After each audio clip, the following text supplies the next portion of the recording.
Assalamualaikum warahmatullahi wabarakatuh. Kembali lagi bersama SM News dengan saya, Arifin Ibnu Amin. Israel merasa terkucil.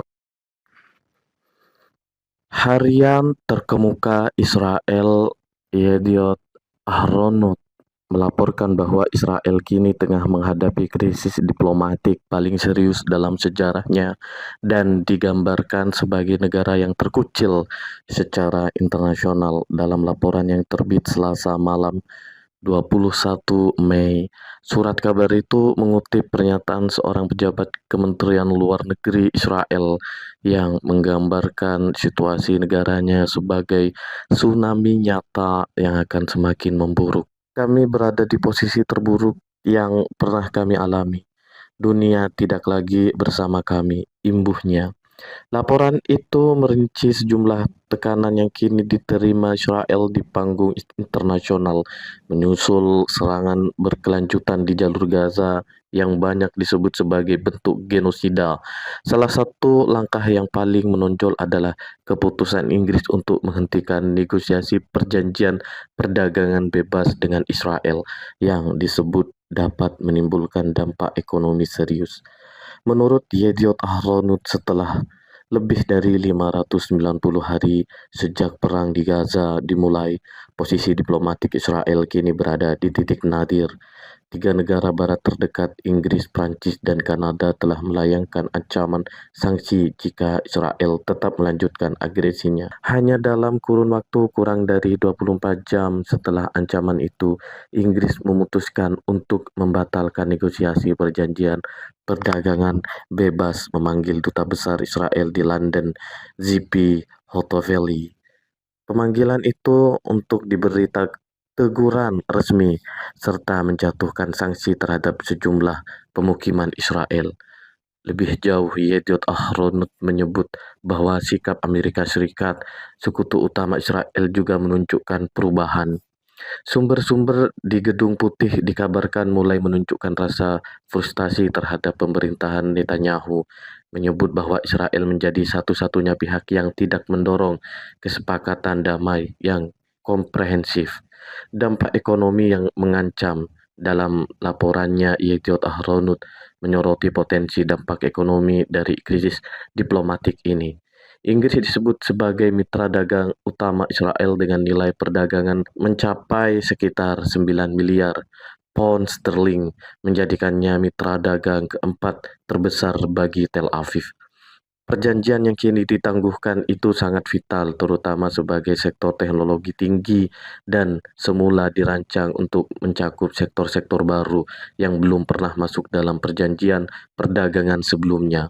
Potensi kerugian jika perjanjian itu benar-benar dibatalkan diperkirakan mencapai puluhan miliar dolar.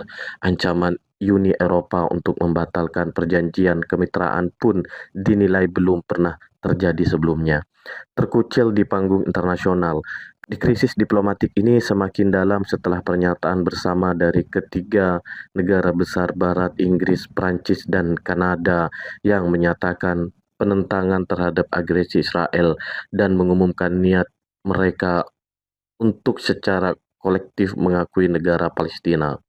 Yediot Ahronot menyebut ini sebagai deklarasi paling keras terhadap Israel sejauh ini yang membuat negara tersebut terlihat sebagai pria di panggung dunia. Surat kabar itu juga memperingatkan bahwa ketegangan ini menandai isolasi total Israel di dunia internasional, terutama di tengah desakan global agar perang dihentikan.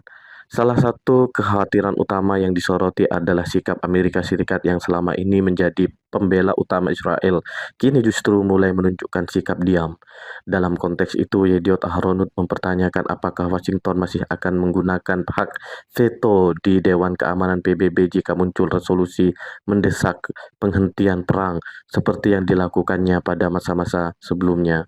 Ditekankan bahwa ketegangan yang meningkat dan perubahan dinamika politik dapat memengaruhi keputusan Amerika kali ini, menciptakan ketidakpastian atas komitmennya untuk terus membela Israel. Tsunami diplomatik. Sumber dari Kementerian Luar Negeri Israel yang dikutip dalam laporan itu memperingatkan bahwa tekanan internasional saat ini merupakan tsunami nyata dan kemungkinan besar akan memburuk.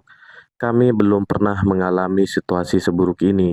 Ini lebih buruk dari bencana apapun, katanya. Ia juga menambahkan bahwa sejak November 2023 dunia hanya melihat anak-anak Palestina yang terbunuh dan rumah-rumah hancur. Ia menyoroti bahwa Israel tidak memiliki solusi atau rencana pasca perang selain kematian dan kehancuran. Ia mengakhiri pernyataan dengan peringatan akan munculnya boikot senyap terhadap Israel. Boikot itu sudah ada tapi akan semakin besar dan menguat. Jangan meremehkan bahayanya. Tak ada yang ingin dikaitkan dengan Israel saat ini, ujarnya. Kritik terhadap arah kebijakan pemerintah juga datang dari dalam Israel. Yair Golan, ketua Partai Demokrasi Israel dan mantan jenderal, mengatakan kepada radio publik bahwa negara yang waras tidak melancarkan perang terhadap warga sipil, tidak menjadikan pembunuhan anak-anak sebagai kebiasaan, dan tidak menerapkan kebijakan pengusiran penduduknya.